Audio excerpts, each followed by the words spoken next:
Audio Jungle.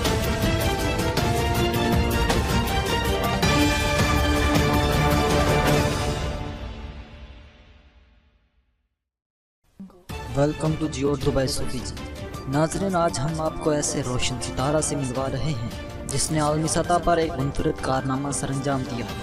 Pakistan के शहर मिंचनाबाद से ताल्लुक़ रखने वाले इस नौजवान ने 8 साल मेहनत से एक ऐसा इंजन बनाया है जो खुदकार तरीके से चलता है। और हैरत अंगेज़ बात यह है कि ये बिना किसी फ्यूल के 24 घंटे तक चलाया जा सकता है।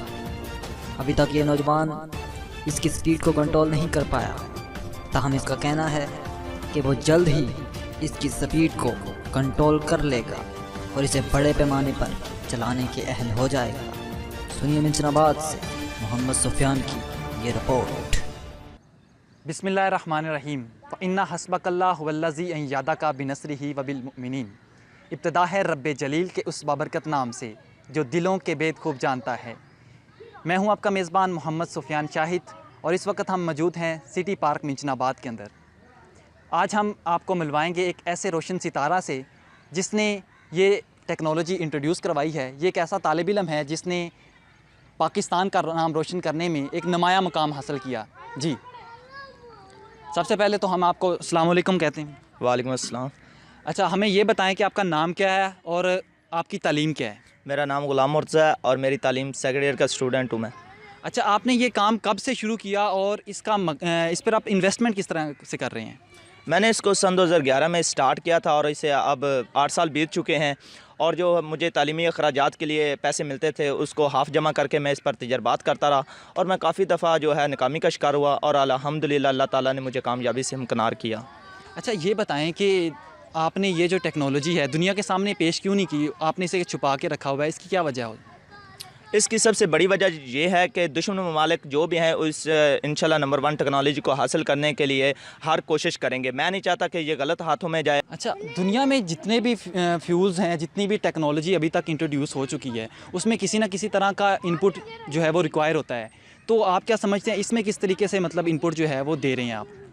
इसकी सबसे बड़ी खासियत यही है कि ये जो है इनपुट इसको सिर्फ एक दफ़ा देनी पड़ेगी। इसके बाद जो है ये आउटपुट के ज़रिए अपनी इनपुट रिसाइकिल करके खुदकार तरीके से ऑटोमेटिक तरीके से चलता रहता है और 24 घंटे चलेगा। अच्छा, तो ये बताएं कि इसको किस किस शोबे में इस्तेमाल किया जा सकता है और हुकूमत पाकिस्तान को इसका क्या फ़ायदा हो सकता है?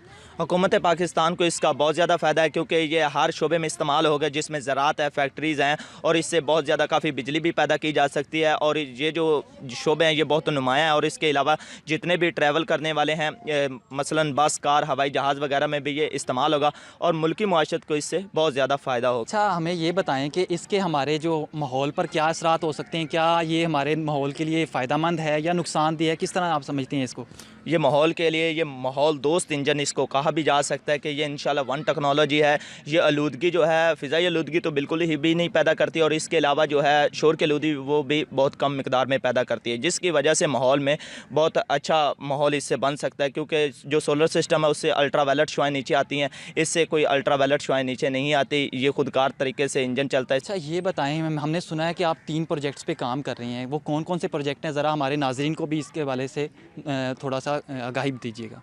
नाज़रीन को मैं बताता चलूँ कि उनके नाम जो है, एक तो इसका नाम है इंशाल्लाह नंबर 1 टेक्नोलॉजी, उसके बाद इंशाल्लाह नंबर 2 टेक्नोलॉजी और इसके बाद नंबर 3 इंशाल्लाह टेक्नोलॉजी है। इंशाल्लाह नंबर 1 टेक्नोलॉजी का मतलब है कि ऐसा इंजन जो इनपुट एनर्जी जो अपनी खुदकार तरीके से तैयार करता है और इस्तेमाल करके हमें काफ़ी जो है आउटपुट एनर्जी मुहैया करता है। और इंशाल्लाह 2 टेक्नोलॉजी ऐसी है कि 1 मिनट में उससे 30,000 किलोमीटर तय करना आज की दौर में ये मुमकिन हो सका है क्योंकि मैंने ये कर दिखाया। और इसके अलावा जो नंबर 3 टेक्नोलॉजी है, मैंने एक ऐसा कुलिया तलाश किया जो अप्लाई करके दुनिया में जितने भी केमिकल्स हैं उनके सब के फार्मूले जो है सामने आ सकते हैं जो अभी तक नहीं आ सके। और इसके अलावा एटम बम का जो है एंटी भी उससे तैयार किया जा सकता है। अच्छा, ये जो आपने बताया, अच्छा आपके ज़हन में कैसे पैदा हुआ कि इस तरह का खुदकार तरीके से कोई इंजन बनाया जा सकता है? ये आप इसके बारे में थोड़ा सा बताएं। ये आपने बहुत ही अच्छा सवाल किया। कुरान मजीद में एक आयत का तर्जमा है कि अकल वालों के लिए कायनात में बेशुमार निशानियाँ हैं। उस दिन से मैंने जो है कायनात पर गौर करना शुरू किया और इंशाल्लाह नंबर 1 टेक्नोलॉजी और इंशाल्लाह नंबर 2 टेक्नोलॉजी बना दी और ये कायनात में मौजूद है। मैंने भी कायनात के अंदर ये जो चीज़ है इसको कॉपी किया है। अच्छा, हमें ये बताएं कि एक आम आदमी को इससे क्या फ़ायदा हो सकता है, एक आम आदमी की रसाई तक ये इंजन जो है पहुंच सकता है, अगर पहुंच सकता है तो किस तरह से पहुंच सकता है, ये हमें थोड़ा बताएं। ये अभी जो है, अभी पहली दफ़ा मैंने इसे तैयार किया, अभी जो इसे हुकूमत तैयार करेगी, ये बड़े पैमाने पर तैयार होगा, इसे आम आदमी तक आसानी से पहुंच सकता है, जिससे बिजली बहुत सस्ती होगी और इसके अलावा ट्रैवल आसानी से होगी और मुस्तकिल मजाजी से चीज़ें चलती रहेंगी, ना कि जिस तरह फ्यूल ख़त्म हो जाता है तो उसका बंद होने का ख़तरा होता है। इसमें फ्यूल वगैरह का कोई चक्कर नहीं है, यह ऑटोमेटिक खुद कार तरीके से चलता है। अच्छा, कोई आप मैसेज देना चाहें हमारे यंगस्टर को या हमारे कोई गवर्नमेंट को, कोई आपका मैसेज हो कि आप क्या तवक्को चाह रहे हैं लोगों से मैं यही तवक्को चाहता हूँ कि मैंने भी मुल्क के दिफा के लिए इतना कुछ किया कि मैं भी चाहता हूँ कि पाकिस्तान का आलमी बरादरी में एक नुमाया मकाम पैदा हो, और सभी यही चाहते हैं। और मुस्लिम बरादरी जो है दर दर की ठोकरें खा रही है, और मैं नहीं चाहता कि गैर मुस्लिम जो है मुसलमानों पर हैवी हों, और कभी तो गैर मुस्लिम हमसे हैवी हो ही नहीं सकता। ये हमारे जज्बे ये जो है कमज़ोर हर दफ़ा पड़ जाते हैं, और अपनी जो है तौहीद को मजबूत करें जितना भी हो सके।